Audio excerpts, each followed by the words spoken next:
why intermittent fasting is not for everybody. Works, but not for everyone. It's definitely true. If you try it and you feel worse after that, this video is for you. Hi, I'm Sophie and I'm your home nutritionist.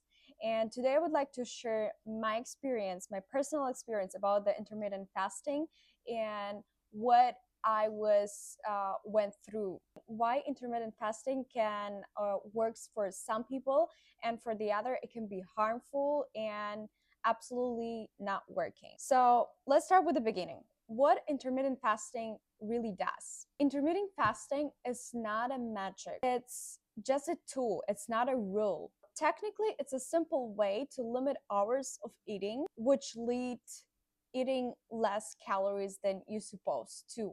So, in my opinion, that thing works for people who are addicted to food, addicted to snacking, addicted to eating really much. So, that way of the intermittent fasting can help you a little bit to catch you in a good rhythm. Another side, your body doesn't just respond to the amount of calories. It also respond to a stress, hormones, especially in the woman's side, your blood sugar, and of course, your overall lifestyle. Let me share with you little points so why actually intermittent fasting doesn't work for everyone. So the first thing that kind of fasting can increase the stress hormones. When you fast for long hours, your body can release more cortisol, which is the stress hormones. For some people, it leads to anxiety, it leads to stubborn weight, it leads to sliding moods. So that's like major thing that stress hormones can influence on. The next thing, it's blood sugar. Sometimes when you're not eating enough hours or you have a big gap between, your blood sugar can drop very much. And people can feel dizzy, people can feel no energy at all, people can feel irritability or cravings, especially in women. The third thing, it is script hormones. I already mentioned about the stress hormones, but the women's had a lot of other hormones that really depends on food as well. Women's hormones are very sensitive to anything. Long fasting can influence absolutely on mood, as I already mentioned, on the energy, as I already mentioned as well, and even on her menstrual period. It can be on and off, it can be just spotting, it can be just it can be bloody really. So it always depends, but it just can stop even for a specific time. So you have to be careful. Another thing that I really don't like about the intermittent fasting, it definitely can lead to overeating later, especially at night. Sometimes when you're skipping the meals, it doesn't mean that you teach the balance. Because of that, many people end up eating at night. You lost in that time all benefits that you can get through the day. Last but not least, I want to mention that it's really not fit to the real life. I can share my experience about that topic. When you have early shift, when you go hang out with the friends, when you have dinner with the family, the fasting schedule, it's really hard to fit for your real life because sometimes you have more workouts. Sometimes you go out with a friend. Sometimes you have some time with a family. And you have to manage your fasting time to fit in that time that you have in your real life. I had my experience really bad because I remember when I tried the intermittent fasting. I remember that day I was going to hang out with my friends. It was like a movie night, and it was really bad because everyone just eating a popcorn, everyone just chilling. It was pretty late, and my time frame with the eating already ends up, and I was so hungry.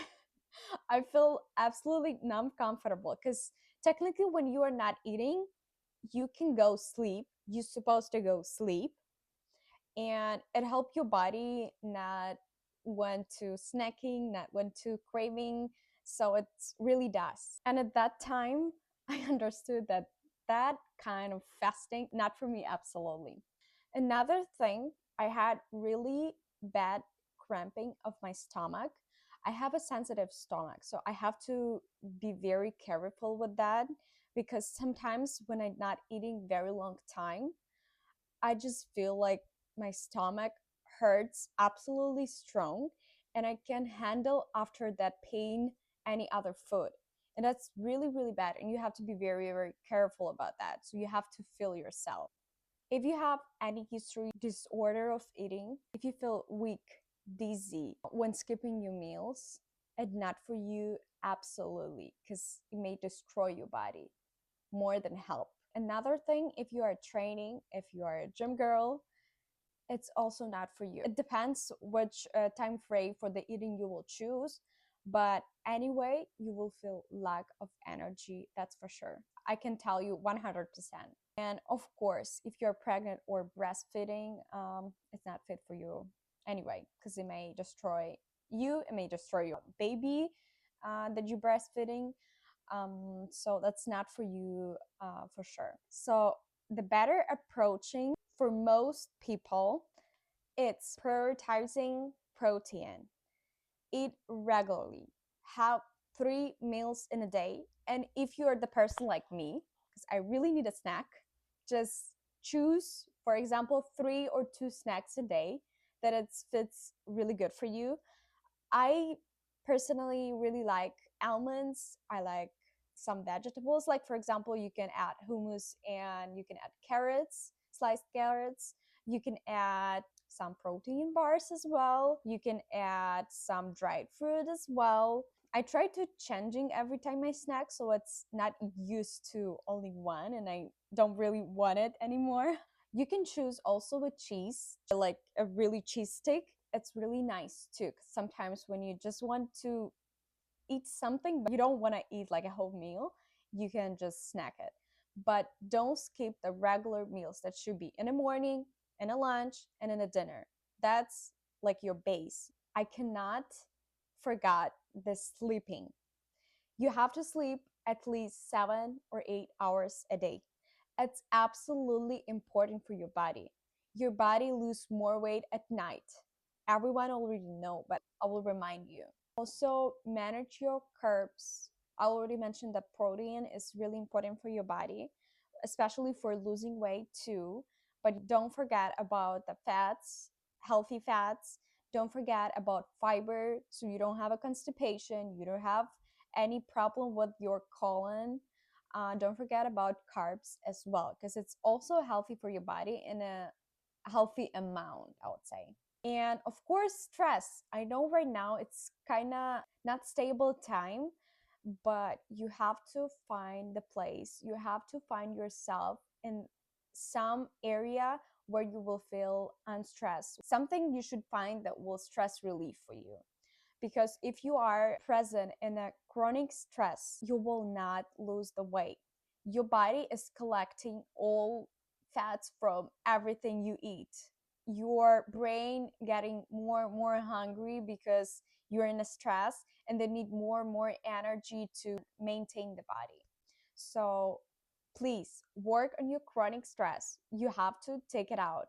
I know some stress in our life, it can be even good for us. But if it's getting to be chronic one, it's not helpful at all.